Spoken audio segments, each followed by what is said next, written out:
Hello and welcome back. The story so far.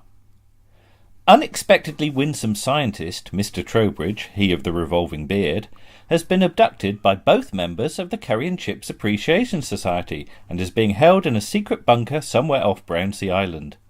Deceptively willowy Miss Parker has commandeered an experimental fusion-powered jet ski and is even now speeding to his rescue, pausing only to buy 10 kilos of cat litter and a tin of pineapple chunks. Strangely frictionless Mr. Cummings is cheering her on from the safety of his penthouse, what he found abandoned on a bench in Poole Park. Straining against his bonds, more Basildon than James, deep in the clutches of the villain's lair, Mr. Trowbridge can think of only one thing. It's amazing what rubbish you can get away with when doing these introductions. Trowbridge, make the inevitable announcement. Ladies and gentlemen, with the bit between their teeth, but the rest of it on the floor, it's episode 6 of Round the Archives.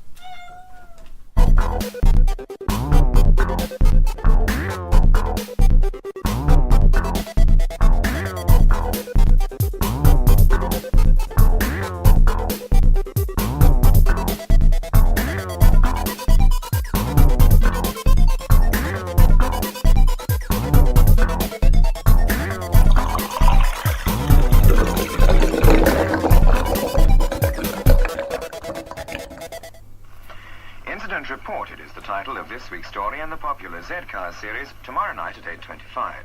It's a story which involves Fancy Smith and Jock Weir in a long and difficult night's work. BD to Z Victor 1. BD to Z Victor 1. Go to the Tabernacle Public House.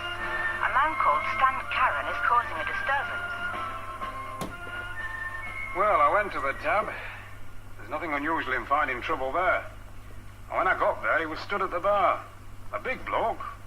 A right tearaway. Name is Stan Karen.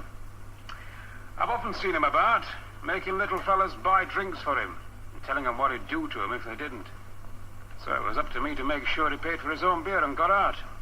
And that's how it all started. Turning a bloke out of a pub. I didn't know then what Stan Karen was going home to. I soon found out. Z-Cars is tomorrow night at 8:25. This is BBC Television.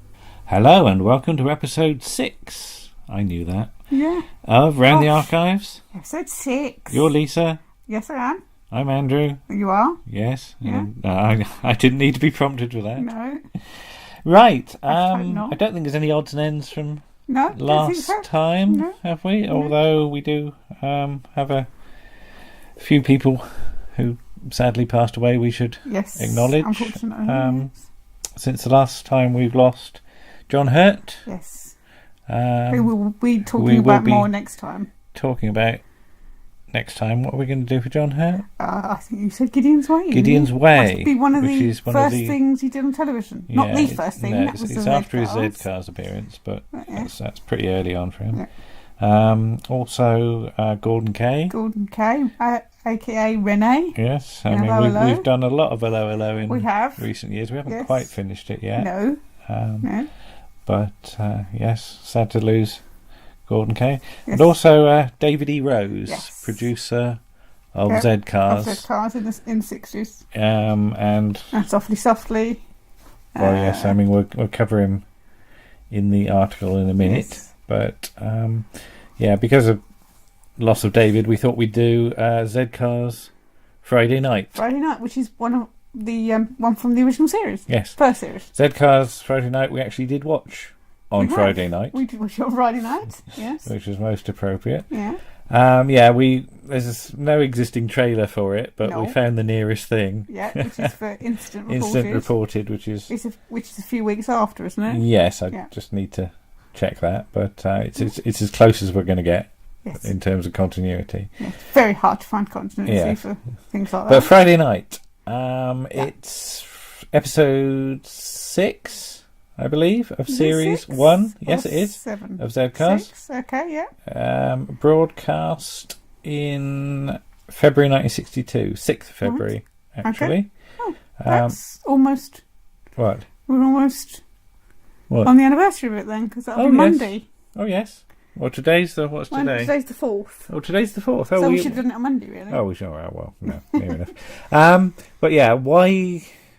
We've been meaning to do Z-Cars for a long time, haven't we? Yeah, but we were trying to decide what episode to do, whether to do a 60s episode or a 70s And episode. And Friday Night is one I know quite well because it was released on video many years ago.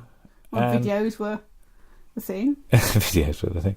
But we should also mention Paul Vanez's for actually finding it. Recovering it. In Cyprus. Yes. We couldn't remember where it had come from. So we asked Paul, and he did confirm, yes, he found it amongst a batch of 12 episodes, which was the first 7 of Series 1 and 5 of the first 6 of Series 2. 5 of the first 6? Yes. So 5 of the first, second, yes, 5 of the first 6 of Series 2. Right. Yes. Okay. That's totally weird. But then I remembered that this does get a mention in Wiped. So if you'll hold that, I'll just find you a couple of misses. quotes from Paul.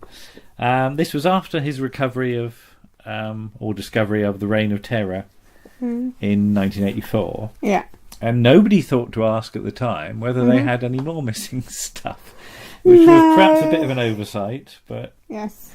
And he says here, in 1989, he visited Cyprus Broadcasting. And their archive was basically a room just rammed full of film. It was the middle of summer, and this room wasn't quite underground. The walls were hot, and it just stank. It wasn't cold. It just stank of vinegar. Oh, that's not a good sign. Which is not a good sign. Not with film. Not with film, no. And amongst in grand total of about 200 missing episodes of stuff. So there was Francis Durbridge's Thriller, a series called Katie with Susan Hampshire, 1959 series of Bleak House. All right. Captain Pugwash, Zoo Quest, David Attenborough stuff. Okay. But among the Z-Car stuff, 2 of the episodes, quote, you couldn't close the lids on the tins because the amount of mould on the film. Oh dear. They managed to clean the film, scrape it off, and we managed to save them. Right. But as he said, I didn't have access to the BBC computer or anything like that at the time, and I had no idea that the episodes I found were missing. So there you go. That's how we're able to see Friday night. Cyprus, by the way, did get Marco Polo. Oh, what did they? They got the whole of the first season of Doctor Who. Their copy of Marco Polo went to Hong Kong, so it wasn't going to be found there. Okay, so, fair enough. Yeah, so if we're playing Hunt Marco Polo, it's Cyprus is not the place to look, I'm afraid. Okay, fair enough. But there we go. But yes, so right. So what happens in Friday Night, Lisa? What happens You've in seen Friday it? Night? Yes, I've seen it several times now. It's just a typical Friday night for the policeman, really. But there's no overall plot. It's a series of incidents, isn't it? And I quite like that as a format. Yeah. And it's quite well balanced in the fact that in the fact that some of it is a little bit sad, some of it's grim, and some of it's comedy, and they balance out each other quite well. And I think in the end, it tips more to the side of comedy. Yeah, I mean, it's an episode by Troy Kennedy Martin. Yeah.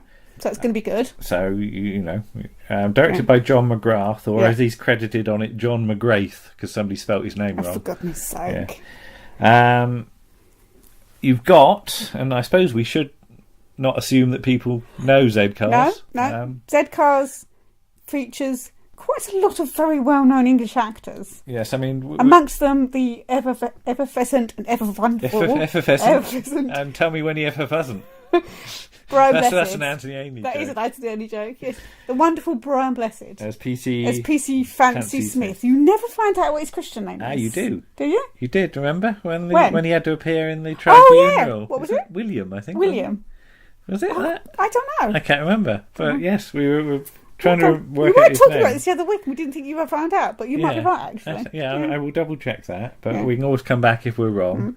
But it's the lovely Fancy Smith. Yes. So you've got Jeremy Kemp, James Ellis, Brian Blessed, Joseph Brady as They're PCs, the main 4 characters. Steele, Lynch, Smith and Weir. Yeah. You've got a rather good appearance by Leonard Williams as Sergeant Twentyman. It's always wonderful. It's really sad that he unfortunately the actor dies, doesn't he? During the he next dies year. early on in the run, and he's a very good, seen it all before sergeant. Nothing sort of phases him. He's a really good, solid.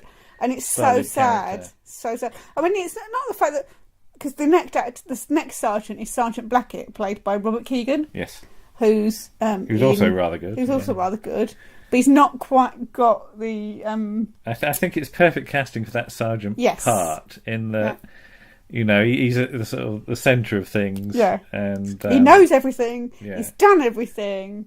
Because he's got a wonderful relationship with Grandpa Madigan, played by J.G. Devlin, who wants to go into prison. He wants to go into prison for 3 months because he thinks his daughter and son-in-law are trying to kill him off. Yeah, and he wants to go and see the doctor in the prison because he's got a bad back. Yeah. Yeah. So, the quote being, they're too busy worrying about the pregnancies around here. What do they care about your back? A man's back. Yeah. Yes, but I mean, Leonard Williams sort of jokingly suggests that he goes and blows up the gas company, and he goes up and blows up the gas company. Does indeed do that. He does. Yeah. And the look on his face at the end is just priceless. So the actual last shot of the episode goes to Jeremy Kemp as Steele, doesn't it? Looking confused. You've got, as I said, you've got a very sort of tragic, double fatal road accident scene. Brother and sister. Starts it off. Yeah. Which is really rather grim. It is. And the drunk driver in that is, because he's a drunk driver, is none other than Garfield Morgan, who went on to greater fame as Regan and Carter's boss in Sweeney. I mean, it's remarkable who just pops up for a few seconds. Yeah, just for a few seconds. But then it's really early on in a lot of actors' careers. Yeah, you've got Richard Shaw and Barry Jackson. Yeah. I mean, Barry Jackson barely gets a word. No, he says about 2 lines. Yeah, and in fact, I didn't even realise he was in it the first time I saw it. And William Gaunt as well. As a policeman. So what's the theory that he's playing the grandson Marriott's great grandson or something of Marriott from Sergeant Court, as featured last time. Yes, I quite like that theory. That's rather good. But yeah, it's. I mean, we want a Z-Cars DVD release. Yeah, a black and white Z-Cars. We've wanted. DVD. Yeah, well, yes, there are colour ones available. Yes, which are still also good. Yes, but not quite as good. The 60s is the real. Sort of hardcore Z-Cars is your live early 60s stuff, really, which is the David Rose period, really.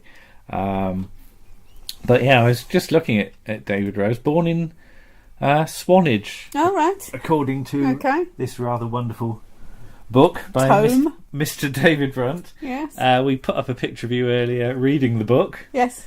With magnifying glass. With your magnifying glasses. It's small print because there's a lot to get in it. But David Rose, producer, born 1924 in Swanage. Right. So a real local lad. Local boy. Swanage is just up the road from us. Mm-hmm. I mean, apart from all his brilliant sort of work on Z-Cars in the 60s, he then became assistant head of drama series, second to Sean Sutton in 1967. All right. And then in 1971 he moved on to be head of English Regions television drama at Pebble Mill. All right, yeah. Where he did an awful lot of... Which doesn't exist anymore. Quality stuff, yes. Yes, Pebble Mill also no longer... But he did an awful lot of Play for Today, Strands, 30-minute theatre, Gangsters, of course. All right, let's not forget. Philip Martin. Philip Martin. And then, of course, he also then...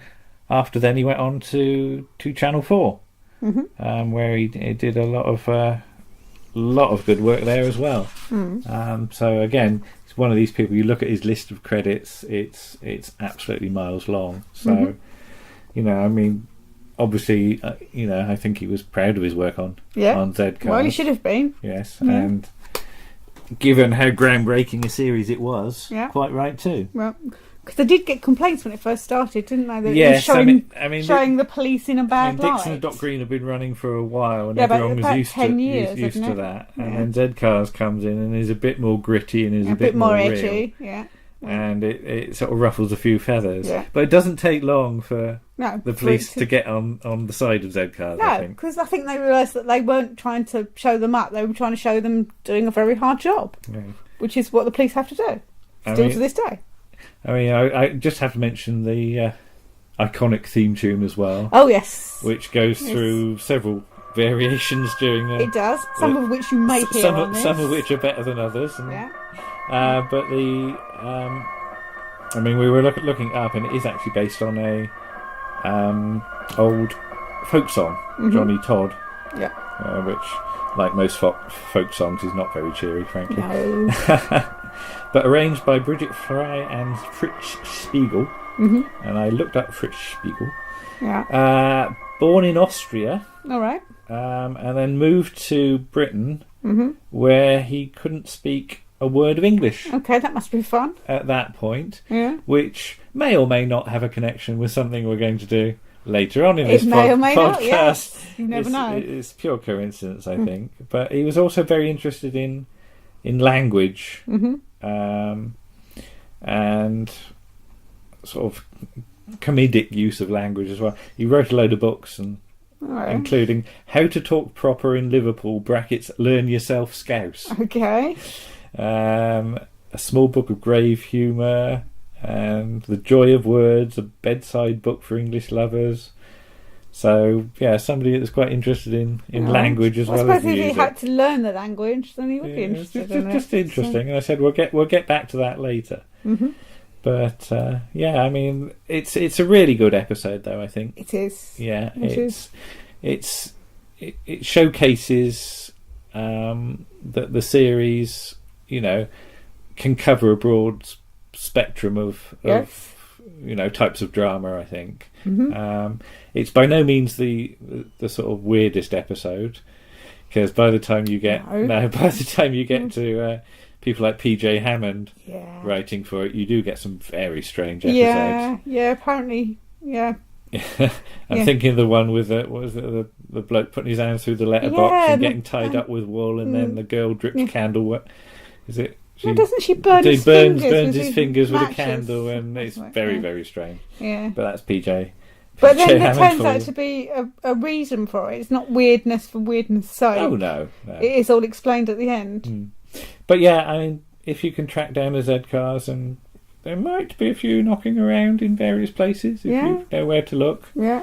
I don't think you'll be disappointed with any No. of them. I mean, we've by They no are means good. watched everything, have No, we? we should watch some more. There's more. there's a lot, thankfully, that do survive. There's a lot that's missing, but And we probably- whenever we come across a new one, Yeah, it's quite it's exciting. Yeah. Yes. And we probably will come back to Z cars in a few issues' time, because there's a colour one we want to do, isn't there? Oh, which one's that? That's the one with Nicholas Smith. Oh, the Nicholas Smith one. Nicholas Oh, Smith. yes, Well, yes. Nicholas Smith is in a few. And Inspector Pratt. And Inspector Pratt, And the but low- not all of the them. low-speed chase in the dumper low-speed truck. chase in the dumper truck, which is ridiculously silly, Yeah, but wonderful. that is rather good. But Yeah.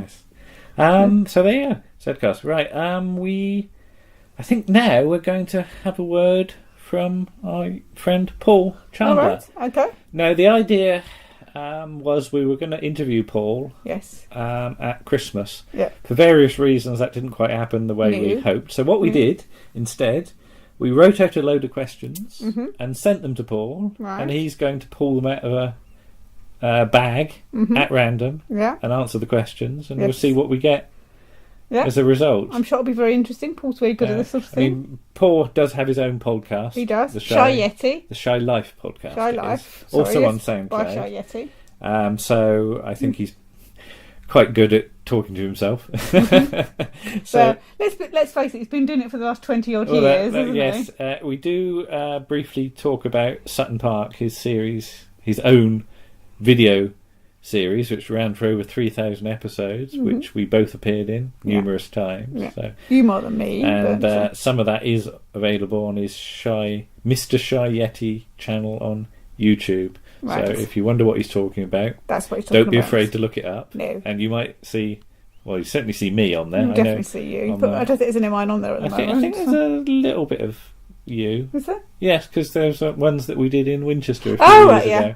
So yeah, we are. You can see us doing some acting if Well, you really want we to. call it acting. Yes, but now over to young Paul, and let's Yes. see what his Got to say. what his answers are. See you soon. Bye bye.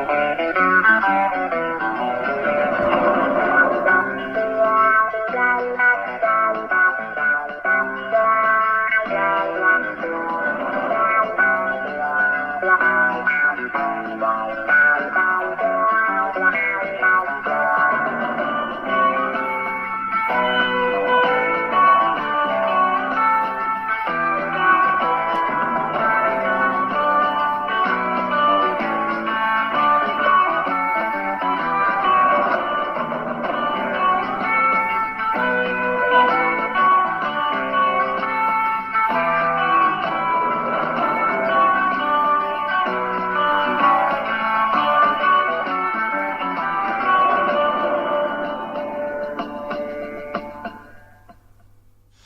Hello, my name is Shy Yeti. Okay, it's actually Paul Chandler, but sometimes I'm known as Shy Yeti. And I have been sent some questions by the hosts of this good show, Miss Lisa and Master Trowbridge. And, well, I'm going to do my best to answer these little questions. I have them in the envelope they arrived in, and I'm going to pick them randomly and hopefully give you an answer.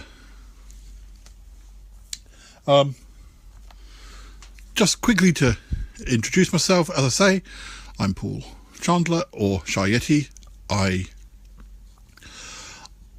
have known Lisa and Mr. Trowbridge for a very long time. Mr. Trowbridge almost 30 years, Miss Lisa well over 25 years.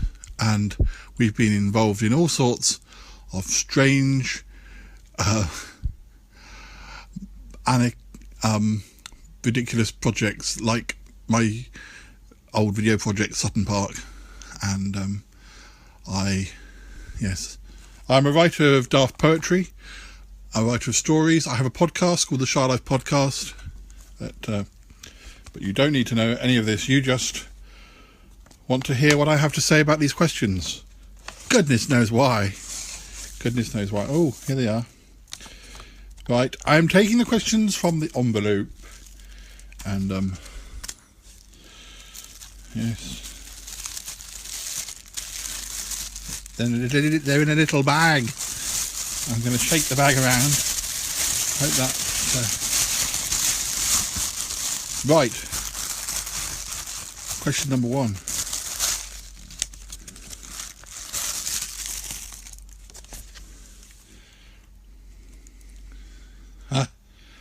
This funny. I did just mention Sutton Park, and this question actually says, if you ever did a Best of Sutton Park DVD release, what would go on it?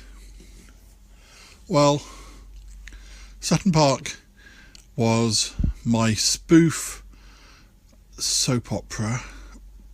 Well, but it wasn't a soap opera like an EastEnders or a Coronation Street. It was full of monsters and weird things. Basically, it was cliffhangers. And I made it from 1992 to 2000 and did over 3,000 episodes. And I was sort of the main character in that I was the guy who was in all the episodes, who had a video camera and was videoing all the strange things that were happening. I also played lots of weird characters, and Miss Lisa and Master Trowbridge played characters themselves. And I've recently been posting episodes. We've been digitizing them, and you can see some of the original episodes on Mr. Shy Yeti on YouTube, and you will see some of the old episodes from the 90s, including some with Miss Lisa and Master Trowbridge, and also some reboot episodes that I made in 2010. But as far as what episodes would I put, well, I can't remember exact numbers, but I do remember Master Trowbridge and I made some very silly episodes where we were chased by giant inflatable Santa Clauses, and Master Trowbridge used to bring like bits and pieces, little props, because he knew that was the key to a lot of Sutton Park, was little props that suddenly a whole story would unfold. So, say for instance, he turns up with some circuit board, or bits of a broken computer. Suddenly they could be, I don't know, time travelling device, or a detector for an alien detector, or something. You just make it up as you go along, and that's what Sutton Park was, very much ad lib. And I do remember that we did some filming on Pepperbox Hill. I think it was Pepperbox Hill. involving haggis on the loose. The haggis looked rather like a tribble from Star Trek, but other episodes that I would put on this DVD would probably involve, I do remember filming with jelly monsters. This is very difficult to explain this to the listeners in a succinct way, because it's quite a strange series. I remember on my 20th birthday, I think, or my 20th birthday, I did an episode involving jelly monsters, and I just bought some pots of jelly and put eyes on them, and the big cliffhanger was that the jelly monsters were breaking in. I was a little bit tipsy as well, which made it all the more fun. When I was at university, which is where I made a lot of the early episodes, I was meeting new people, and although I'd only just started doing Sutton Park, I knew that I wanted to kind of get people involved, and I used to kind of sort of say, oh, you know, I'm doing this video project, and it would be great if you could just come and help me move some props around. So I kind of, oh yeah, so I've got these plastic dinosaurs, and I just need somebody to wiggle them in front of the camera. And then you get them that far, and then you kind of say, you know, could you just play? I just need somebody to walk past the camera. It would only be your feet. And then, oh, do you mind if this sounds very dodgy? I didn't get anyone to take their clothes off. But you know, you'd be saying, oh yes, can you walk past?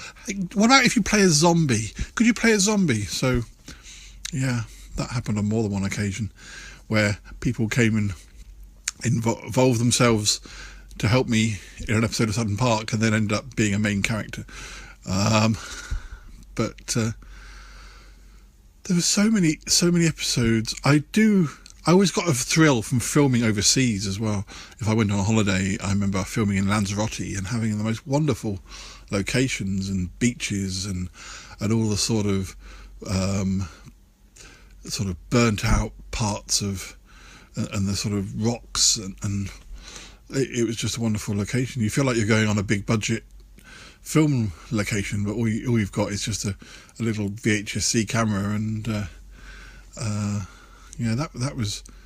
was great. Of course, by the time I started Sutton Park, Master Trowbridge and Mr. Goodman, who's also been on this show, they knew me of old, so they knew to expect daftness from me. So there was no need for me to say, oh, could you do this? They just, you know, they were quite used to just, right, okay, let's just do something daft. We'd done daft things previously as well. We'd done our own sort of Blake Seven spoof. But it certainly ended up as a spoof. I'm not sure if it was intended to be a spoof to start with. It's very hard to say, but so I'm sorry, that's rather a long-winded way of saying what would I put. The thing is, I'm only just recently getting these episodes digitised, and some of them I haven't seen for 20-25 years. So maybe come back to me with this question when I've actually got them all on YouTube. I might, well, not all of them, that would be ridiculous. YouTube will break. It would be, easier once I remember more of the episodes, once I've seen them again for the first time in a long time. But basically, any episode that has my friends in, doing silly things, it's always nice for different reasons, just because, it was fun to film, and it's nice to see everybody. And I did loads of episodes where it was just me by myself, or me and silly props. It was one of those things you could film with people, or you could film when you were by yourself. I had plenty of characters that I could just waggle in front of the camera if needs be. But so I'm sorry, that's not the best and quickest answer. So anyway, let me ask another. Let me answer another question. Otherwise, this is going to be a bumper episode.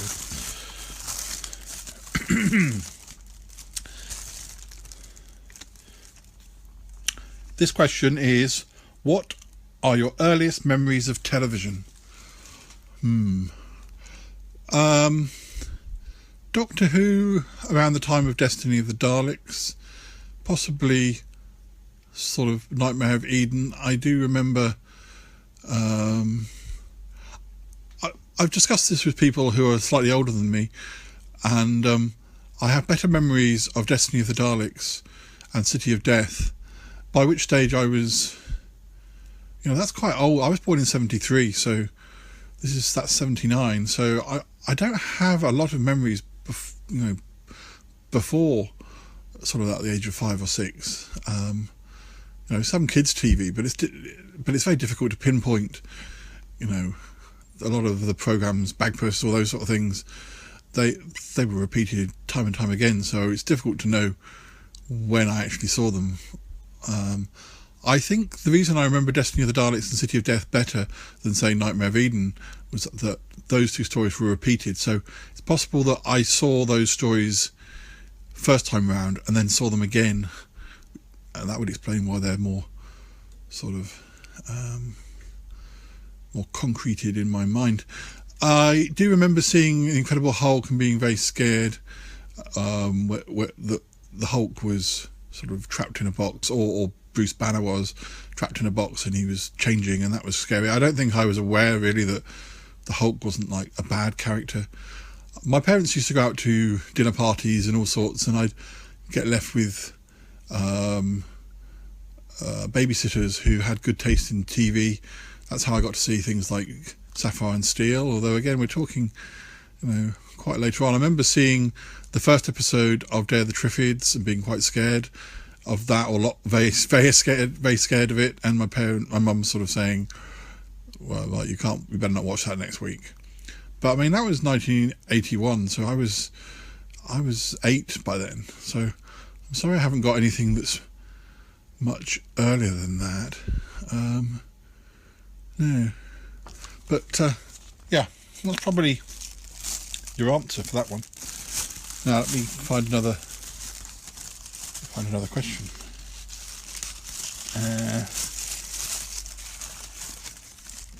Here we go.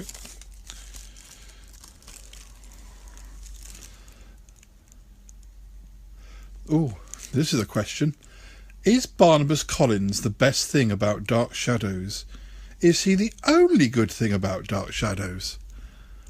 Well, no, he's not the best thing about Dark Shadows, and he's certainly not the only good thing about Dark Shadows. Dark Shadows is amazing. All of Dark Shadows is amazing. From the most early episodes where it's all like a gothic soap opera, there are stories involving phoenixes and dead mothers coming back from the dead. Yes. There's cliffhangers. I mean, anything with cliffhangers is amazing. And to be quite honest, when Barnabas Collins arrives, I'm sure it was amazing at the time, to find there was a character who was a vampire. But the actual story, once you've got into it, and the story of, I don't. When I write a lot about these sort of things as well, but I tend to do it in a humorous point of view. When I write about werewolves and vampires, and I break all the rules and make my own rules, because the rules that have been set up over the last couple of 100 years, it's just been done to death. I don't want to have to play by somebody else's rules. I might take the basic premise and then twist it. Okay, so a werewolf gets changed, not necessarily by the moon, just by something that's circular. So he might see a pile of plates, and that might trigger him off. It's that's me. And of course, Dark Shadows, the basic stories of a vampire falling in love. It's been done so many times. At that time, it hadn't been done on a soap opera, but watching it now, that's probably the stuff that I like least. I like the story when it picks up a bit later, and Barnabas is trying to get cured, or Barnabas and Julia are investigating things. I love a particular plot called the Leviathans, which is from late 1969, 1970. That's kind of really interesting story. I think that might be inspired by a Lovecraftian plot or story, but I might be wrong there. With Dark Shadows, I always love the fashions when they're set in the modern day. I love sort of. I do like Hammer films, but I don't love them as much as I like, say, Amicus horror films.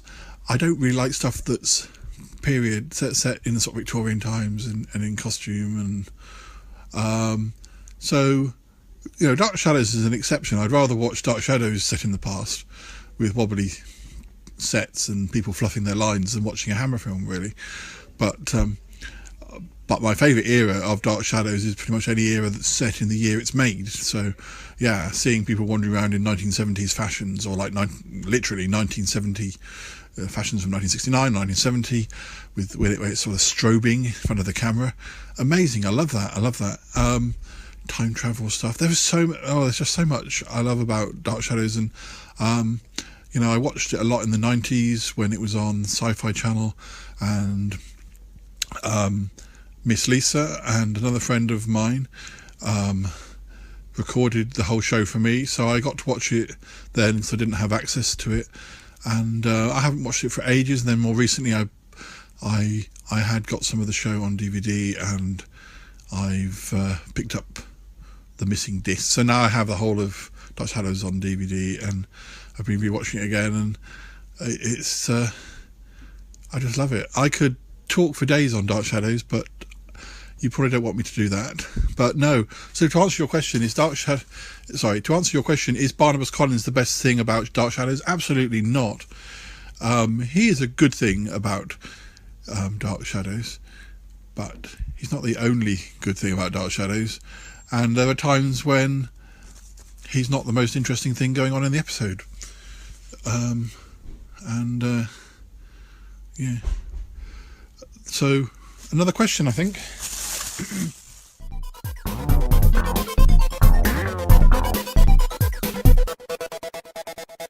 And thank you to dear Paul for Yes, thank you, Paul. answering his questions. I thought we'd end on a cliffhanger with him, so All right. we're going to spread him out over. Well, because he likes cliffhangers. He does. Yeah. We're going to spread He's him a out. Doctor Who fan, after all. Spread him out over the next issue and probably the one after that as well. Okay. Because we have 8 questions in total. We've done 3. Okey-doke. But some Z-Cars sort of odds and ends. Yes. First of all, the 2 books we consulted. All we right, should yes. give the full details. Yes.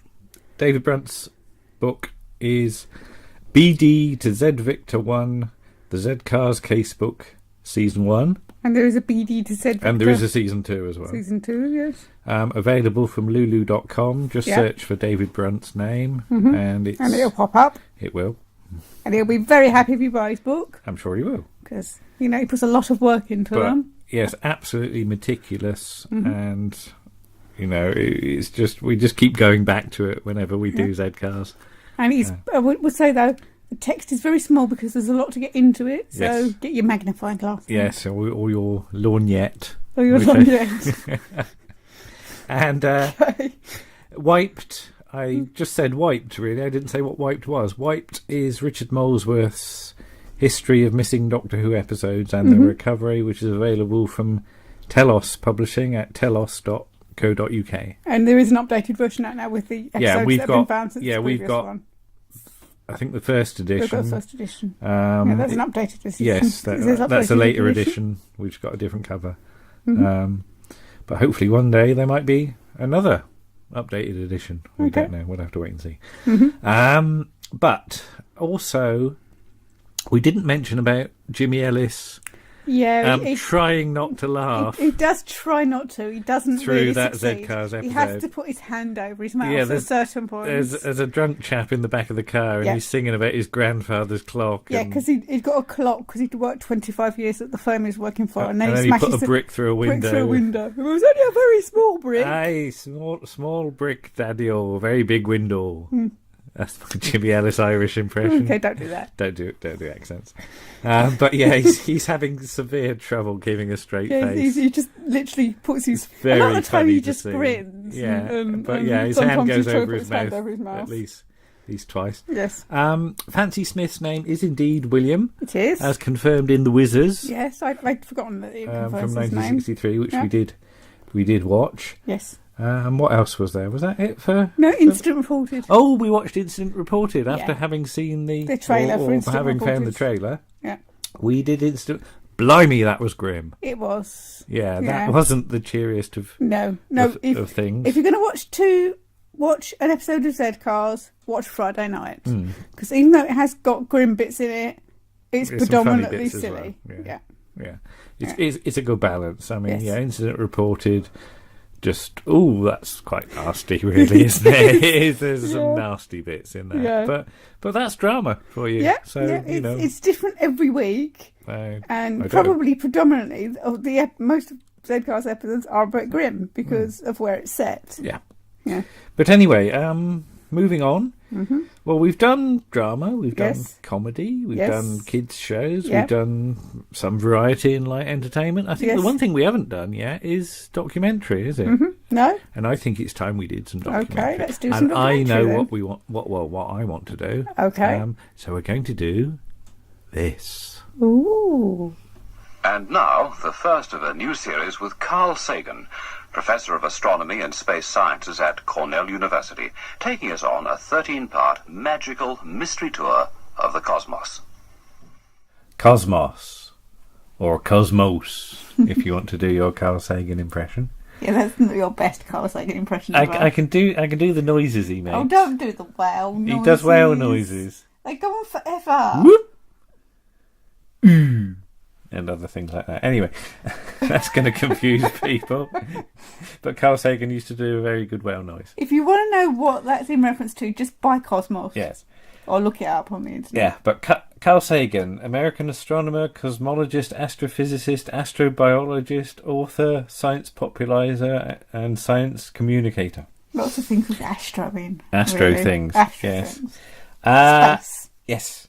So Cosmos is Carl Sagan's 13-part series. Mm-hmm. Broadcast in 1981 on BBC One In this country. in this country. If you look at it, it's very obviously late 70s. Yes. Lots of flares. Yes. Broadcast on Wednesday, the 17th of June, 1981, at 10:15 at night. But that's not when you said you saw it originally. That's not when I might have seen it, because we're just coming up to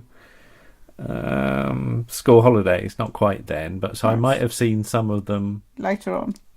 Some of it later on in this. I don't think I saw, because the first one is Shores of the Cosmic Ocean. What we've just watched was Harmony of the Worlds, or if you believe the book, The Harmony of Worlds. It's his book, he can call it what it The wants. book also is absolutely fantastic. Yeah, but it's hard to get hold of now. I don't know. You probably find it. Also, there was an album of the music. All right, okay. Lots of music by Vangelis, I believe, Chariots of the Fire. and all that. But Cosmos is described as a personal voyage. Right. That's the sort of subtitle of it. Yeah. And it's Carl Sagan taking you through the universe in a ship of the imagination, Which as he looks calls like a it, dandelion. which sort of looks like a big dandelion seed, because it's organic, Right. you see. Yeah. But it deals with not only cosmology and the stars and the planets, but also the history of astronomy as Right. well. Yeah. And the episode we watched had a lot of stuff on Kepler and Tycho Brahe. Who had a gold nose. Or Well, possibly brass. well, for years people thought that Tycho Brahe, That's a good moustache. in the thing he looks like he's being played by Stephen Fry, but he's really not. No, because Stephen Fry wouldn't have been enough at that But point. Tycho Brahe lost his nose in a duel, Like you do. like you do, over who was At least the it didn't fall off due to syphilis. better student, apparently. Right. And I'm trying to imagine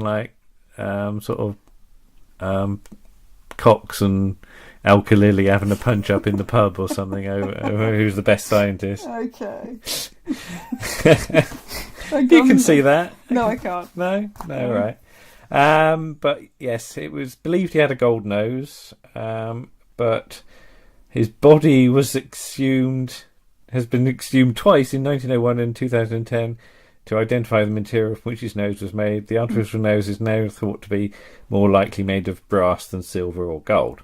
That's probably because gold's too soft. Yeah, possibly. I don't know. And it would just, like, dent.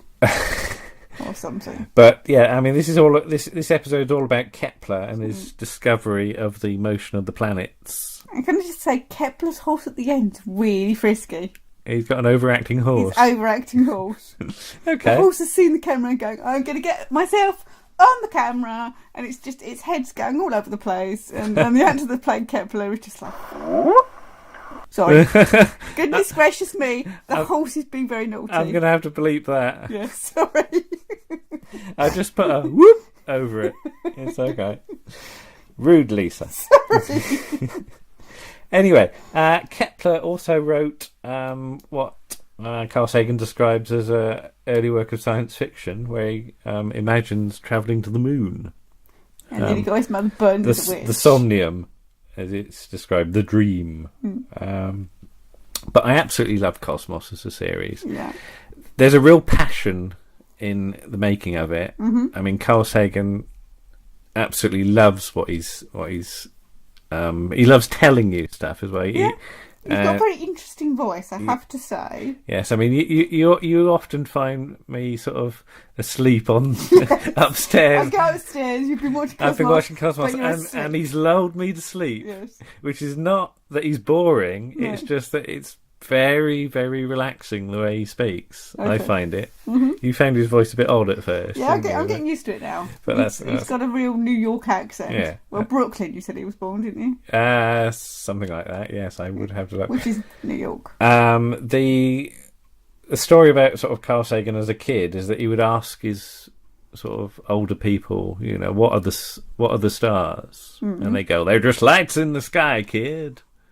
Right. Yeah. You can probably see that. And he'd go, well, I know they're lights in the sky. What are they? So eventually he got a ticket to the library. And he went into the library. Ticket for the library, not to the library. To the library. Well, he probably walked to the library. I don't think he had a ticket to the library. That makes it sound like a an library outing. ticket. Right, thank you. okay, thank you. And he goes in and he says, can I have a book on stars, please? Right. And the woman goes and gets him a book on stars. And he opens the book, and it's a book about film stars. Oh, God. Honestly. And he goes, no, not that sort of star. Stars in the sky. Stars in the sky. And he reads this amazing thought that the stars are just like the sun, but very far away. The sun is a star that's very close. Okay. And this was just this. The scale of the universe opened up to me. He said it was a kind of religious experience. There was a magnificence to it, a grandeur, a scale which has never, ever left me. So yeah, he's got that thing which a good scientist has, which is a sense of wonder. I think, or I think anyone who's a good science communicator has got that thing about remembering what it's like to be a kid and discovering stuff.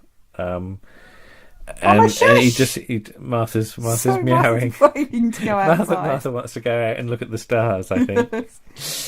now we've gone on about that. But this series is very much in the vein of Life on Earth. That it's a 13-part I've never series. seen Life on Earth, I have to say. Oh, we've got Life on Earth upstairs as well. Yeah, I know, but we've also got... we've got The Scent of Man. Scent of Man. We should watch that. And we should get Civilization as well. I find... Kenneth Clark. Yeah, really hard to deal with for some reason. Okay.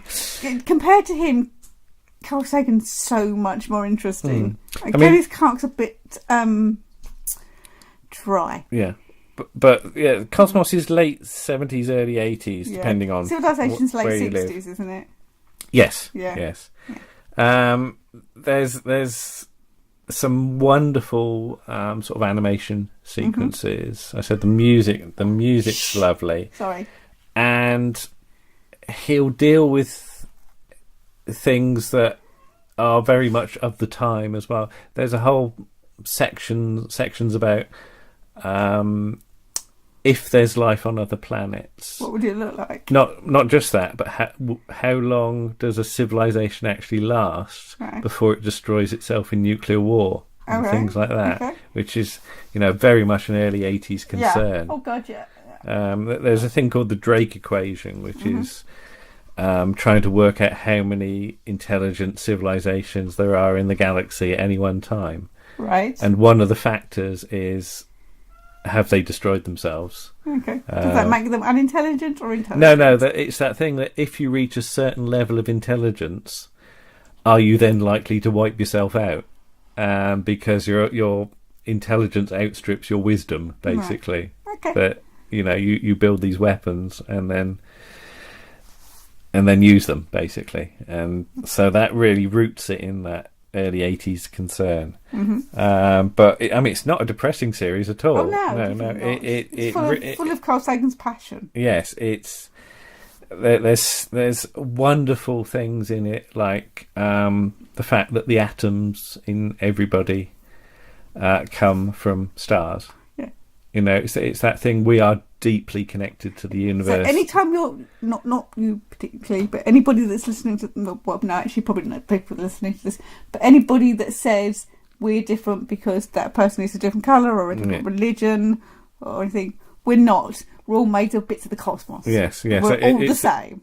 And there's an interesting thought that we are a way for the cosmos to understand itself, which is a very deep thought, and I like that. Yeah, thought. he's a philosopher, isn't he? Yes, there's a real philosophy behind Cosmos, I think, and it's this weird thing that there's a whole episode about the life of stars and how elements are made in stars, and then you sort of get this bombshell that the atoms in us were made in the previous star that was here. Right. Not in the sun, No. in the star that was here before The the sun. sun, which then exploded Millions of years ago. billions of Billions years of ago. years ago. Okay. And all the heavy elements that were synthesized in that star then condensed to form the Earth. So anything that's not hydrogen or helium basically comes from the star before. All right. So Okay. that's just really such Wow, a deep thought. that's very, all very your interesting. every atom that you're made up of was made in a star that's no longer here. And that's just such a wonderful thought. And it sort of makes you think about life on Earth and people and the universe, and everything's deeply And Martha connected. Cat. I mean, he has this thing. noises. He has this thing that not only are we closely related to animals, but we're related to trees and plants and everything like that. That the universe, the Earth is just one whole organism, and Okay. he's really selling this. I'm going to say philosophy because that's what it is. He's got a deep passion for science and for humanity and for the universe. And Yeah. for the ladies. And of for home. quite right too. But yes, it's a wonderful, wonderful series, and I just think everybody should watch it because it might well open your mind. I mean, I think I was lucky because I grew up in the middle of the country and I could see stars very well. I could go out and have a wonderful view of the universe. Now we're living sort of where there's a bit of light pollution. We don't get quite so good a view. No, but there was some good stars tonight. Yes. Big old bright stars. Yes. Could have been an aeroplane, but I think it was a star. Oh, we can look later. But it's that thing, go out and have a look at the stars after watching Cosmos, and you might stand there and look for quite some time as the thoughts go through your head that Carl Sagan's put in them.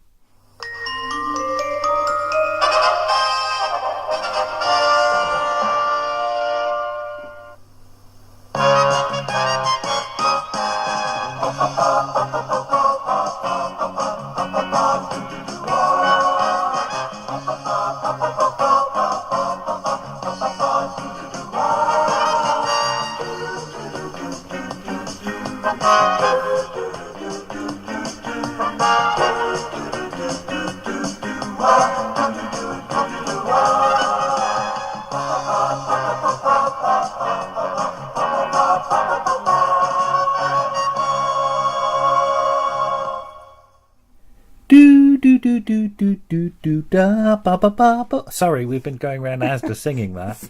Yes. Once you've heard it a few times, it gets into your head. Mind Your Language. Mind Your Language. We are doing Mind Your Language, We are. and we are very pleased to be doing Mind Your Yes, Language. because we're really enjoying it. We are zooming through it, actually. Yeah, We've yeah. got... Well, you said that we're still in the first series, but... Yeah, but there's a lot to the first series. There is. There's 13 episodes in the first series. But Mind Your Language. What is Mind Your Language, Lisa? Explain It's a Mind Your comedy Language to programme the listeners. Made by LWT. Yes. Starting filming in February 1977. First broadcast is the 30th of December 1977. So they have a good run up to making the series. Yeah, and then they finished filming the last episode of Series 1 in February 78 for transmission in March 78. We found some of the time clocks at the starts of the episodes, which are on DVD, available from Network. Series 1, 2 and 3 are available. Yes. Series 4, and there was a Series 4, was a Series which was 4. made in 1986, Yes. is not available. And it's not very good. And frankly, there's no great loss. There is a question mark over Series 4 when it comes to its existence. MissingEpisodes.com, there's been questions asked about it. It's been reported that the master tapes were seized as assets when the company that made it ran into financial difficulty, and nobody's really got any idea what's happened to the tapes. No. So yeah, there is a question mark over Series 4, but frankly, we're not that worried because we've seen a little bit of it. Yeah, we've looked at Series 4, and it does suffer from that late 80s thing. It's all a bit flat and slow, isn't it? Flat and slow, yeah. There doesn't appear to be a studio audience. I think they might have filmed it. The editing's weird. They're sort of leaving gaps for laughs, don't they? But I think they filmed it and then it's perhaps shown to an audience at a later date, which wouldn't give you the atmosphere. Let's not worry about Series 4. We're on Series 1, 2 and 3. Yes. And I think the word I used was joyous. It is joyous. Yeah.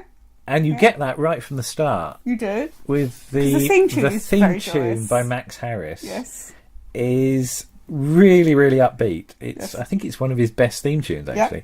Yeah. I mean, he's known for lots of other things: Porridge, Gurney Slade, Doom Watch. Which is very doom-laden. Doom Watch obviously is a very doomy series. Yes. But there's a lovely sort of brass fanfare bit in Mind Your Language, and I think that sums up the series. Max Harris, incidentally, born in Bournemouth. Yes, so he's a local boy. His father was a tailor from Poland. His mother had come from Latvia, which, given that's actually given the series, that's rather good, I think. Wow. So, but it stars the much missed Barry Evans. Yes. Previously, I think best known for the Doctor series, Doctor in the House, Dr. Upton, and Doctor at Large. Yeah. He's got various other credits, including as a Crown Court appearance that we haven't seen. That's from 1978. Yeah, we're going to be really old. But by the time we get to that Crown Court, it's going to be years before we ever get to see that, I think. Yeah. But he's got a very good line in sort of. I mean, he's still quite young at this point. In sort of fresh-faced sort of enthusiasm, isn't it? And innocence in some ways. Yes. He plays innocent characters. You know, he doesn't quite realise. You know, there are scenes certainly in the Doctor series, and there are a few. He's a bit more wide than this, but there are scenes where women are obviously coming on to him, and he just doesn't quite get it. You know. Written by Vince Powell. Now, Vince Powell is somebody with a very long sort of career as well. Bless This House, Love Thy Neighbour, written for Never the Twain, George and the Dragon, Pardon the Expression. But I think one thing that's... Love Thy Neighbour, of course, mustn't forget that. We got that. But one thing that people tend to overlook is that he also wrote for Adam Ant Lives. Oh, right, okay. Several episodes: Beauty is an Ugly Word, Village of Evil, Conspiracy of Death, The Survivors, Deadly Bullet. He was writing with Harry Driver. Yes. At that point, but all our there's a load of pings going off on our phone. I think we've just put up one of the time clocks from the time clock from episode 13. But I think some people have started to notice that. Speaking of which, we have to say hello to Francoise Pascal, Yes, hello, lovely Francoise Pascal. who we've been talking to on and off about Mind Your Language recently. Yes. Thank you for all your enthusiasm. Yes. Yeah. We've just enjoyed finding things out about this series because it's another one which isn't terribly well documented. No. We were able to find the TV Times listing for Christmas 1977, which is online. The whole issue is available. I like the fact that somebody's written "watched" against it. So, clearly, they were important to write down what they'd seen. What they'd watched. Yes. But I mean, it's got a huge cast. Yes. And I mean, episode 1 spends most of the time introducing the huge cast, doesn't it? Yeah. Doesn't it? I mean, episode 1s are always hard things to write. But I mean, you've got George Camilla as Giovanni, Jackie Harding as Anna Schmidt, Ricardo Montes as Juan, Albert Moses, Ranjit Singh, Pik Sen Lim, who you might know from The Mind of Evil. Robert Lee, Kavok Malikian as Maximilian Andrea Archimedes Papandreou. Yes. Indeed. Oh, Max. Kavok, also from Wheel in Space. Yes. And you, as you said, you've seen him lots of times and not realised it. Yes. He's in Indiana Jones and the Last Crusade. Yes. That's the one with Sheridan as That's Hitler. With Sheridan. Yes. I saw the clip and went, oh, how many times have I seen this and not realised that's him? Francoise Pascal, Dino Shafiq. Interesting, we can play one of our joining up games with Dino Shafiq because in Ain't Half Hot Mum, his character, there's a line in episode 2 where it says his character goes to night school 2 afternoons a week. And then at the end of Ain't Half Hot Mum, his character intends to come over to the UK. To UK and open an Indian restaurant in Bradford. So you could almost fudge it that he's playing his own son at this point. Yeah. There's no reason why not. Might be nice. Yes. So series 2, you get a few new characters coming in. Anna Bergman and Gabor Vernon as Ingrid and Zoltan. Mustn't forget Jamila Massey as well. As Jamila. Who was always knitting. Knitting, yes. Yes. And she doesn't really speak much English, but all you get is good heavening. Once she gets the hang of good heavening, you can't stop her. No. But I mean, sometimes people have sort of said this series may be considered a bit racist, perhaps, but I don't think it is. I think it's celebrating the difference of all these characters. I would certainly admit there's some racial stereotyping. Yes, mainly the Scottish one. Yeah. Which to be fair, which stars the lovely Russell Hunter. Russell Hunter being very, very Scottish. Yes, he's the backpack hat's on the mat. Yeah, we should explain that was Scottish. That he's playing the chauffeur of a Arab sheikh who can't understand the blind word he's saying. What he says. But they can't keep him in the class because he's a disruptive influence. Yes. So they end up teaching the sheikh how to speak Glaswegian. Broad Glaswegian. So. And also interesting is that not only the number of countries it was sold to. Yeah. The original series, Pakistan, Sri Lanka, India, Malaysia, Kenya, Nigeria, Ghana, Singapore. But the fact that a lot of countries took the format and made their own versions. Yeah. I mean, quite recently as well. The Class International is currently being made. Gosh. It's Indonesian sitcom version of it, which started in June 2015. So it seems that every other country in the world doesn't have a problem with Mind Your Language. Just this one. I think we worry a bit too much sometimes. Yes. And I was very interested to find on YouTube an Indian school has recently done a stage version of episode 1. Right, okay. Word for word. Pretty much. Okay. Yes. I didn't sit through all of it, but I certainly saw the start of it, and they're perfectly happy to do it. So, we do worry sometimes, I think. Yeah. What else have we got? There were other versions I said we've got Class International, we've got What a Country in the US, Raja Kadua in Sri Lanka, Second Chance in Nigeria, Kenya Classmates, India, Pakistan. This list goes on. Yeah, and I would say the one I found most offensive was the American one. We didn't really sit through that, did we? But the little bits we saw of it. Okay, it's interesting. Because it was overly patriotic. And this is no disrespect to any Americans who may be listening to this, but it was a little bit of... Flag waving, yes, was it? Flag waving, yes. Take Your Partners. That's an episode from Series 2. Series 2, yeah. Apparently the master tape has been damaged. There's a little note there. What does that say? It says... Can you read that out with your new glasses? With my new glasses, hang on. It says, the original master recording of Take Your Partners was damaged beyond repair some time ago and no longer exists in its original format. The recovery edit contains replacement opening titles and as much of the original programme as it was possible to restore from the damaged master. No other version exists. So we've yet to watch that. It'll be interesting to see how that works as a sort of recovery edit. Mm-hmm.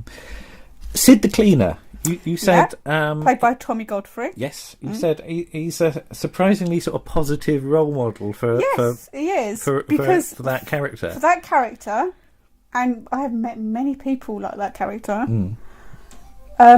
Probably, sorry, there's lots of noise going on in the background. I do apologise. I'll go and see what our Twitter's doing because I think we're getting loads of replies. But yes, as I said, I've met many people, many men like that character, and I do not think they would have been quite so nice to the students as he is. Particularly Ranjit, who is played by Albert Moses, who comes from India. Or indeed Ali, who's Dino Shafiq's character, who comes from Pakistan. We should say, actually, that those two are a bit at odds at the start. At odds. They're at odds through quite a lot of the series because India and Pakistan people do not get on because the country was partitioned by us, the British, not us in particular. I didn't do it. Don't look at me. And I think it caused a lot of friction at the time. But I'm not entirely sure they're completely friends now, to be honest. As time goes on, though, all these characters really start to bond, I think, and become friends and work together, which is a very positive thing. I was 9 when this would have been first shown. Right. And I lived in Dorset, and frankly, it would have been unusual or rare for me to meet anybody from as far afield as Wiltshire. So seeing this broad range of people on screen, I think, was a very good thing for somebody like me. And these are, I think, a group of characters I just enjoy spending time with. Yeah, it's. You said it's a bit like Are You Being Served in that match. Yeah, it just makes you happy. It makes you feel happy. Yeah. It's not pretending to be anything much, anything too deep or make too many points. And I would say that Vince Powell doesn't take the mickey out of the foreign students. The only people who takes the mickey out of is Barry Evans, the headmistress Miss Courtney, and the British characters. Yes. He's the ones he uses them to show that we are a very narrow-minded little race at times. Yeah. One thing I did wonder about, how many languages did Vince Powell actually speak or understand? Yeah. Because there's the Juan's joke, isn't it? Yeah, that's brilliant. That's when they're locked in. Yeah, they get locked in the classroom. They will have to tell jokes. Yes. And he tells a joke, and he tells it in Spanish. And nobody can understand what he's saying. There's a lot of hilarious. Yeah, because he's obviously really enjoying it. It's really made me laugh. Yeah. I like Juan. Yeah, he's put so much effort in it, and he's laughing his head off himself. Yeah. And I don't know what he's going on about. But if anybody can translate Juan's joke, did you find a translation? There are 2 translations on YouTube which completely disagrey. Oh right. So okay. I don't know whether those are. So if anybody can translate that joke, that would be appreciated. Other odds and ends. The ITV strike had only just finished when Series 2 started. It's only about 3 or 4 days. Okay. So it's obviously all in the can then. And there's a line in I Belong to Glasgow about dialects. Do you know what dialects are? Yes. And who is it that says Giovanni. Giovanni says he knows what dialects are. He's seen them on the telly, Doctor Who and the Daleks. Yes. And Destiny of the Daleks had just been shown the month before. Yeah, but I think obviously it had been filmed a lot longer before that. So I don't know whether that was just coincidence that line's in there at that point, or just a clever bit of planning. I don't know. And I would say the actor that plays Giovanni, Yes. George Camilla, is in the 1981 version, I think it is, of The Bulgers. Oh yes, you've just got So that, I've haven't just you? got that just to see. I think he's only in 3 episodes. Yeah. But just to see what kind of character he plays. I Yeah. think he's one of the Bulgers. I mean, I'm firmly of the opinion that Mind Your Language is very much a feel-good comedy, Yeah. and I really look forward to doing each episode. Yeah, and as I said, I really don't think. I think Vince Powell wrote it to show that everybody's the same. I mean, it's going back to what we've just said about Carl Sagan, that everybody's made of. Well, I've thought of some more things to say stars. about Cosmos, Oh, right, so we'll okay, come back do to that. in a moment. Yeah. But yeah, so, and, you know, it doesn't matter what colour we are, where we come from, what religion we are. At heart, we're all human beings, we're all the same. And if people could only see that, there'd be a lot less trouble in the world. The thing about this show making me happy, I think, we watched a Sergeant Cork, Oh, God, yeah. The Case of Albert Watson VC, Which and had Ronald Lacey in it. and He's a that, really that good was actor. the grimmest It episode of was. Sergeant Cork I've ever seen. It was. We went, no, I don't And know we what went, it was. we just sat there, sort of really, you know, it was a superb bit of drama. Yeah, it's brilliant but drama. it was really depressing. It was really depressing. And cynical, and we just thought, what? Let's watch Mind Your Language. Yeah. So we watched 3 episodes of Mind Your Language Yes. in a row, Yeah. which is unheard of for me with comedy series. I never do, you know, more than 2. And I just felt so much better. Yes. So, you know, thank you to everybody involved in this show, because it really did cheer me up. It did. And I think, you know, that is no small achievement. Yeah. So yeah, thank you everybody. That was really appreciated. It did cheer us up. Okay, and now we'll go away, and then we'll come back, and then do we've got Cosmos. some more odds and ends from Cosmos, and a little bit of Warren just to round the issue off. Okay. So we'll be back in a few seconds. Right. Ta-ra. Bye.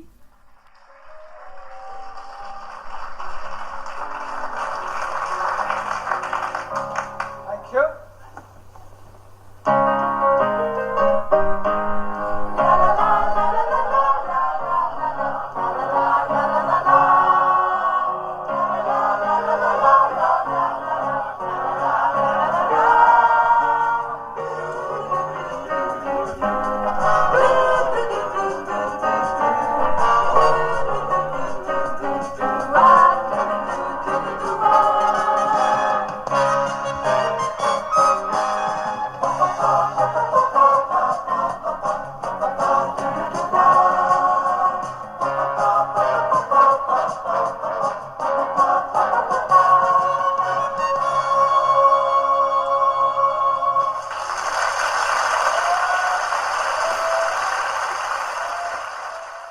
Right, odds and ends that we forgot to say. There's a few of those. There's a few of them this time. Sorry. The Z-Cars sort of funky theme version from 1977 that we Yes. played Yeah.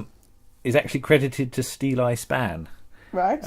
Steel Eye Span Fuzz Music is the actual credit. Fuzz Okay. being a word for police, and it's also Yes. I think it's there's such a thing as a fuzz pedal on a guitar or something. Is Apparently, I don't know about music, so Okay. I don't know. But of course, Steel Eye Span, as we previously mentioned several issues ago, were on Crackerjack in 1976. Yes. Fronted by Maddie Pryor, daughter of Alan Pryor, writer for Z-Cars. And other things. And other things.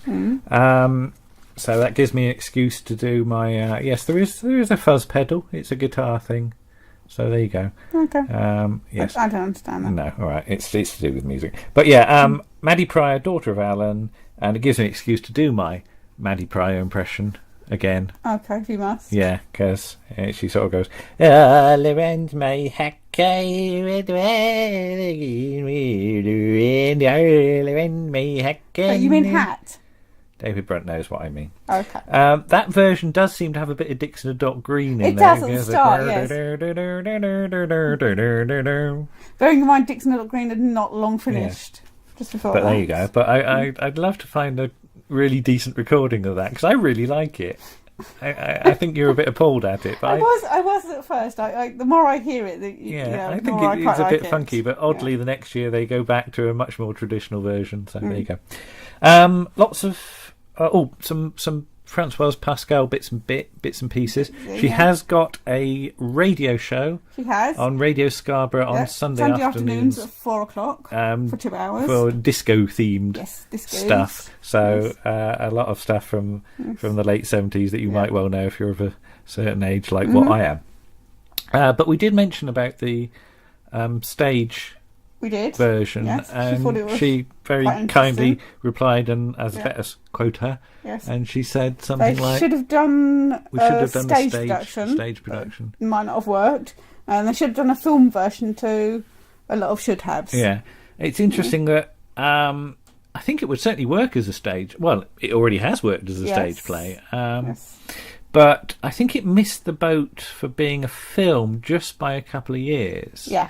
Because production is 77, 78 for Series 1. Of course, you need to be established before anybody wants to make a film anyway. Yeah. And yes, there's an awful lot of UK sitcoms that got made into films, but you're talking more early to mid-70s. Yes. So your Dad's Armies, your Steptoes, your Bless This House, all of that. Yeah. By the time you get to 78, 79, you've got the hyperinflation kicking in that Graham Williams is Doctor Who. Not kills Doctor Who, but makes Doctor Who a lot harder to do. But you set a budget in April, and by September everything was costing twice as much. Yeah. So it's noticeable that the sitcom films stopped being made about then. Yeah, they peter out. So it's it certainly, again, there's an interesting, film that could have been made. Yeah. Anyway, Carl Sagan bits and bobs. Okay. I forgot to mention Corky Quakenbush. Oh, how can you forget Corky Quakenbush? Corky Quakenbush, who is one of my favourite names ever on the film crew. Yeah, is he his cameraman? Is he or something? He's on the film crew somewhere. Yeah, then he's cameraman. But Carl Sagan also did the Royal Institute Christmas Lectures, 1977, and I remember seeing those, and they're damn good. They're available on the Royal Institute channel, so it's richannel.org /Christmas Lectures. They're a bit fuzzy because I think there's some from VHS tapes by the look of it, but they are there, and they're well worth a look. Especially, you were in the period now, you just had the Mars landings, the Viking missions from 76. Okay. And you were in the midst of the Voyager stuff. Right. The mission to all the planets. Have to mention that I'm quite fond of Uranus because we've stood in William Herschel's back garden where he discovered Uranus. Where Caroline's sister dropped some mercury and broke a paving stone. But if you go to Bath, you can go to William Herschel's house and stand. Isn't it every other day though, or something? 3 days a week. Yeah, it's not open all the time, but you have to make sure it's open. So we got there too early and had to go to the pub, didn't we? Yes, we did. What a surprise! Yeah, that was a good excuse. Yeah. But Voyager also had the gold disc, which was the sounds of Earth and all the languages of Earth. So that ties quite nicely with Mind Your Language. There's sounds of people speaking music, lots of languages. Crickets, frogs, chimpanzees, no cats for some reason. Okay. Tractors, sheep, Morse code. Yeah.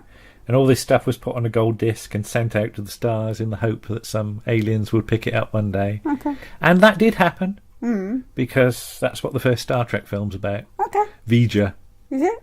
Yeah. Okay. Because the aliens find Voyager, and it's got a bit dirty. It's a really stupid thing. Okay. That there's some dirt on the name panel, so they think it's called V'ger. Right. Nobody thinks to clean it off with like a rag or something. Obviously, space aliens don't have like Mr. Muscle or anything like that. But other things in Cosmos, early use of scene sync. Oh yeah. There's when he's walking around a model of the library at Alexandria. So that's a nice sort of thing because it's around the time of Meglos. Also, find out why the dodecahedron in Meglos is associated with the heavens, and it's to do with Pythagoras and his followers. There's the Bills of Mortality in right, the yeah. book. It's not really in the TV show so much. No. But explain what the bills of mortality was, Lisa. That's how the way people died, isn't it? They kept a record of how people died. Just hold that, and Okay. I'll tell you. Right. Bring it back to my mouth. Thank you. Bills of mortality for 1632. Right. Charles first. Yes. French pox. 12 people died of that. That'd be syphilis then. Apparently, 5 people died of gangrene. Right. 470 people died of teeth. Okay. And What, they ate them? as my wisdom tooth's hurting at the moment, Okay. I'm one person died of piles. Okay. Yeah, there you go. 38 people died of the king's evil. Any idea what that is? We could look it up. It's not scrofula, is it? I forget. It might be scrofula. It could be. Yeah. And I don't even know what that 13 is, but- people died of planet. Okay. So whether Jupiter landed on them, I don't know. It must have been a big planet, though. But let me just look up King's Evil. I think it is scrofula. Now you've got me interested because I can't remember. Because I think it wasn't the king's supposed to touch you them could and touch cure for it. King's Evil and the Royal Touch. Yes, scrofula or the King's Evil. It's like a So form the touch of the king could cure it. It's like basically. a form of leprosy, isn't it? A swelling of the lymph nodes in the neck caused by tuberculosis. Oh, right, okay, not leprosy. Edward the Confessor touched for the King's Evil. Right. That's. I know that's not very cheery, but it's interesting history. It is interesting, yes.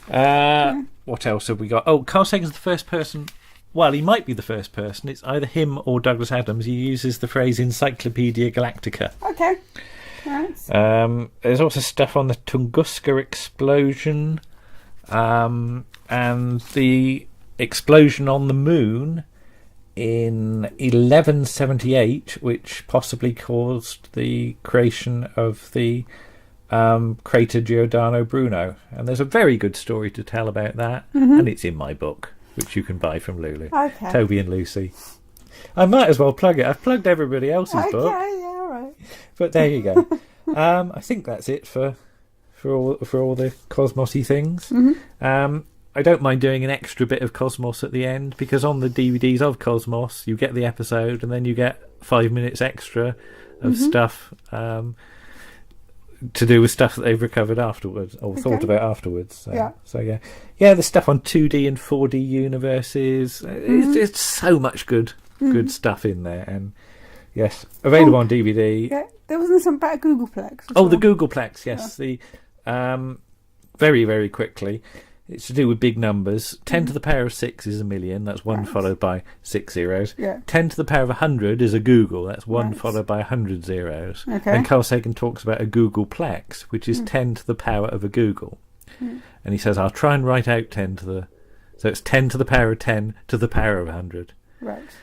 So it's 1 followed by a Google 0. So he starts to write it out on a bit of paper, and he unrolls this bit of paper, and he carries on writing. He's in Cambridge, and he's got this bit of paper all over Cambridge. He's got it over people's bicycles, and he's covered in it. And eventually he realises that it's a futile exercise because a piece of paper that contained a Googleplex will be larger than the universe.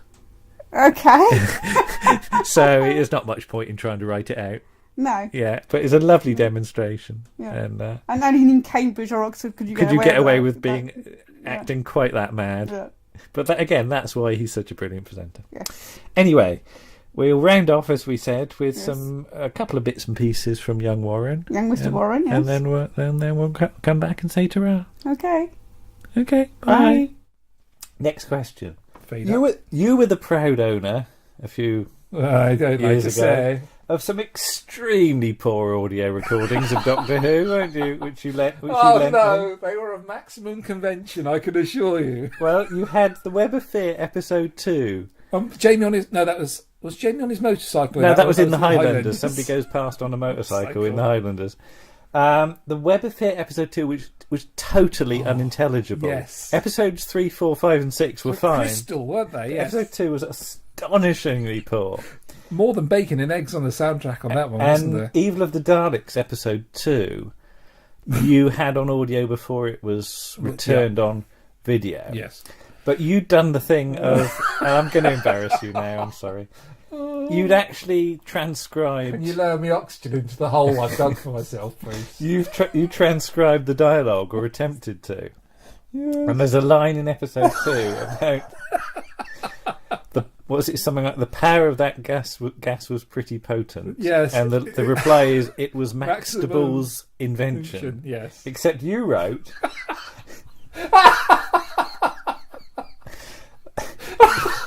Dear, is he having a seizure? Oh, you wrote it was maximum convention. Yes.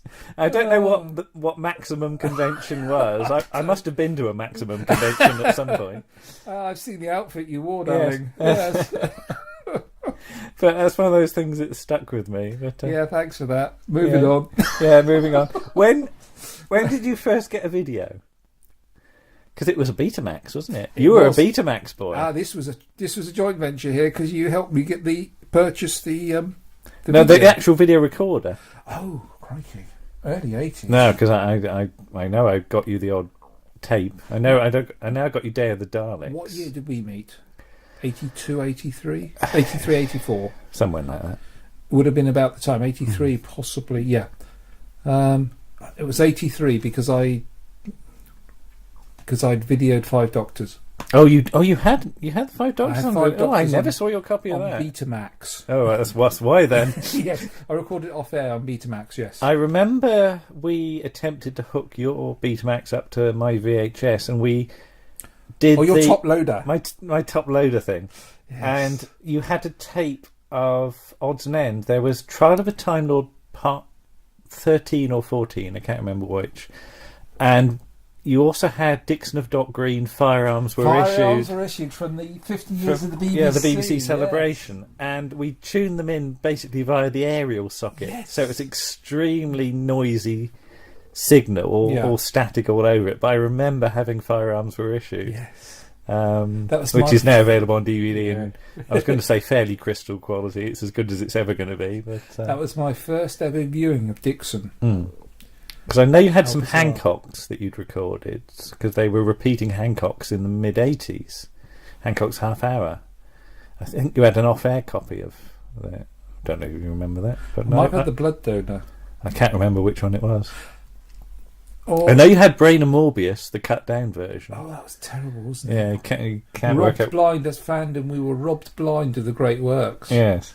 It's the what was it, 60-minute cut-down version of the Brain of Morbius. From 6 episodes? No, it is full. It is full. 4, sorry. Does it feel that long? Sorry, Philip. Okay. Now, speaking of videos, I've got something to surprise you with now. Oh, he says. Oh, he's scared. Oh, I'm going to reach over. And here's your Betamax. And you thought you were here to talk about... Oh, my Warren, God. Pull that tape out. And read out what it says on there. Oh, hold on. He needs his glasses. He needs his lookers. 20 years ago, I wouldn't have needed these. Do you need your lookers or your readers? Oh, dear. Out come the spectacles. Just the spectacles, I hope. Right, read this out. Lord. What does this say? The Bill. The Bill. Three Wise Monks. Doctor Who, Edge of Disfluxion, Episode 2. George and Mildred, the Bad Penny. Shoestring Knock for Knock. The Bill just called me...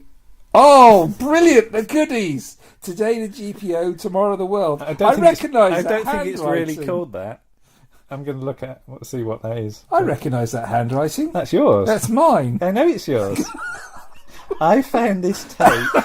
I've coded it A2. Why? Archive 2. It's the only other disc. This is a tape from UK Gold, isn't it? Well, we're assuming it is because we've got nothing to play it on. Yes, but it you is, had yes. UK Gold in... it's Radio Goodies, isn't it? Pirate Radio Goodies. Oh, that's it. Yes. I probably took it from. I took it from the quote from Graham Garden. Today the GPO, tomorrow the world. Oh, right. I see. That's a brilliant episode. But, yeah, you've got so goodies. That's another. Yes, another. The goodies. But yes. I like the fact you've got 2 episodes of The Bill on there. I have box sets of The Bill, but that's not which will lead us on. Oh Lord! Very nicely. Where's my helmet? Boots. So The Bill is notorious for its final shot of some police feet walking up the street, isn't it? Yes, it is. And ironically, this is now the role you have taken upon yourself recently. Yes, thank you. Yes, was, you better explain this yes, one. You are now a star of stage news and screen. Well, of news reports, News basically. reports, and I don't have an equity card. They basically, the BBC wanted some stock footage because their footage was out of date of police officers doing various things, driving cars, talking to people in the street, and a shot of 2 police officers walking on patrol. Mm-hmm. Well, they Not just their feet, I take it, the whole shot? No. At one point, it was he referred to it as, I want to do a bill shot. All right. And I He said, being the cameraman. he being the camera. We'll come on to the camera person, cameraman in a moment, because they've got a story behind themselves as well.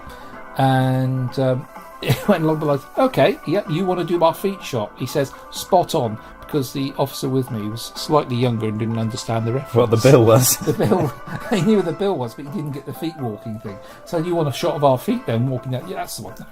So we do that as well. So yes, if you ever see anything on BBC South news reports, and it looks like stock footage of Police feet. officer, yes, it's or a back of a policeman or somebody driving a police car. It's me. Basically, they have stock shots that are used for about 10 years, don't they? They do, Until yes. the cars go out of date.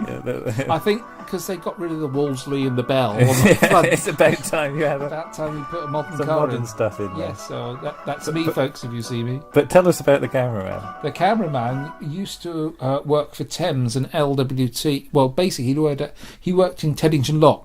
Ah, and you knew about this. And I knew about Teddington Lock. I was chatting to this chap, and he said, "Oh," I said, "you work for the BBC?" Well, he says, "Actually, I'm freelance, but originally," he says, "I used to work at Teddington Lock." I went, "Oh, the old ABC studios." And there's this pause when you say something to somebody who, they say, "Yes, they were ABC," and then they became Thames, didn't they? And then there's a sort of, yes. How did you know that? How did you know that? And I thought, I thought I just have a mild interest in sort of television. Oh, right. A mild interest. Mild interest. And he'd just been to a party a couple of weekends before because they closed the studios. It's going to be redeveloped. Oh, yes, that's right. Great shame. It's going to be redeveloped into housing. It's a bit like knocking Shepperton down, but the television equivalent, I'd say. And he said... he mentioned one of the television programmes that I'm into at the moment, which is New Scotland Yard. Right. Worth a watch, ladies and gentlemen. We shall be covering it in the future. Marvellous. You'll be doing it. Thank you. Oh. You've been commissioned. I've been commissioned, have I? Yes, there might be a cake in it for will you. I be decommissioned soon? You like. Yes. And he said he was responsible for some of the camera work on season 4. And I went, really, knowing that was the poor of the season. he replied with, yes, I do apologise. This is a bit naff. But he was also one of the main cameramen on Rainbow. Oh. And he waxed lyrical about Rainbow. Okay. So, he worked for years at Teddington Lock.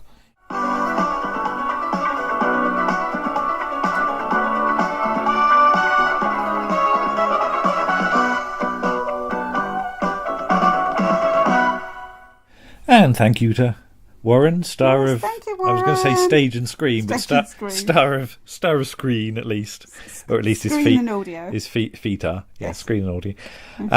Sadly, we've just heard in the last few days about the loss of Alan Simpson. Yes, it's very sad news. That's an important figure again, Yes. a very important Well, figure. he invented sitcom, as many people Yes. say. So we want to do him proud. So Yes. we'll do a tribute piece. Yeah. Steptoe Hancock will be the main pillars of that, but there's other stuff as well. You've just got a Galton and Simpson disc, Yes. haven't you? What was that? Yes. The second lot of Playhouse stuff for ITV. Okay. Yeah. But yes, so we'll say farewell to Alan properly next time. Yeah. Well, that's just about all for this week, except for the reassuring news that Mr. Trowbridge finally managed to escape the clutches of the Curry and Chips Appreciation Society. With a titanic effort, his mighty thews bulging, he burst in upon their control room and began typing a frantic arpeggio on the computer keyboard. Meanwhile, Miss Parker, astride her powerful jet ski, the salty spume glistening off her auburn tresses, swept up to the main entrance.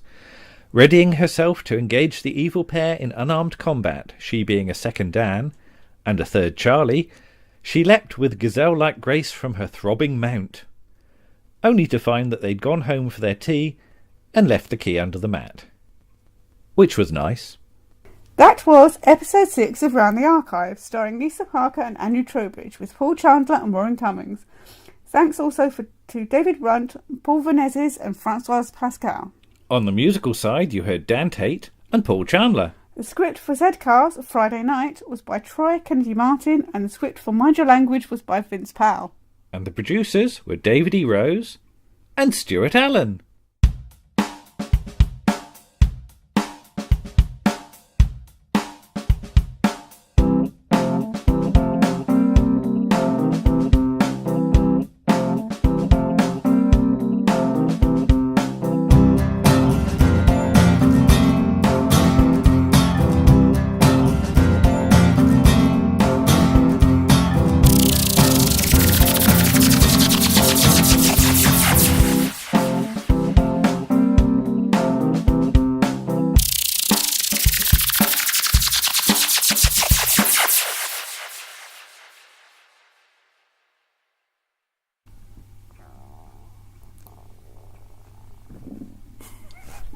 My stomach's rumbling. But